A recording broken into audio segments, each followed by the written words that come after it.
കൊച്ചി എളംകുളത്ത് cafe നടത്തിപ്പുകാരൻ നേരെ വെടിവെച്ച കേസിൽ പ്രതി അറസ്റ്റിൽ. പ്രസാദിനെയാണ് കൊച്ചി സൗത്ത് പോലീസ് അറസ്റ്റ് ചെയ്തത്.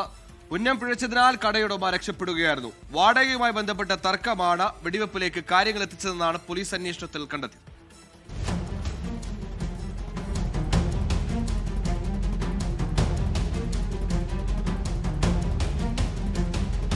ശനിയാഴ്ച രാത്രിയിലാണ് പ്രസാദ് കടയിലെത്തി കട നടത്തിപ്പുകാരനായ മുബാറക്കുമായി തർക്കമുണ്ടാക്കിയത്. പ്രസാദ് മുബാറക്കിനെ പിടിച്ചു തള്ളിയത് കടയിലുണ്ടായിരുന്ന സുഹൃത്ത് ഹരികൃഷ്ണൻ ചോദ്യം ചെയ്തു. ഇതോടെ കയ്യിലുണ്ടായിരുന്ന എയർ പിസ്റ്റൾ എടുത്ത് ഇയാൾ വെടിവെക്കുകയായിരുന്നു. 2 പ്രാവശ്യമാണ് പ്രസാദ് മുബാറക്കിനെയും സുഹൃത്തിനെയും ലക്ഷ്യമിട്ട് വെടിവെച്ചത്. എന്നാൽ ഉന്നം പിഴച്ചതിനാൽ വൻ അപകടം ഒഴിവായി. ക്ലോസ് റേഞ്ചിൽ നിന്നുള്ള വെടികൊണ്ടിരുന്നുവെങ്കിൽ ജീവൻ നഷ്ടപ്പെടാൻ പോലും സാധ്യതയുണ്ടായിരുന്നുവെന്ന് പോലീസ് പറഞ്ഞു. വാടകയുമായി ബന്ധപ്പെട്ട തർക്കമാണ് സംഭവത്തിന് പിന്നിലെന്നാണ് പ്രാഥമിക നിഗമനം. സംഭവത്തിൽ പ്രതി പ്രസാദിനെ പോലീസ് അറസ്റ്റ് ചെയ്തു.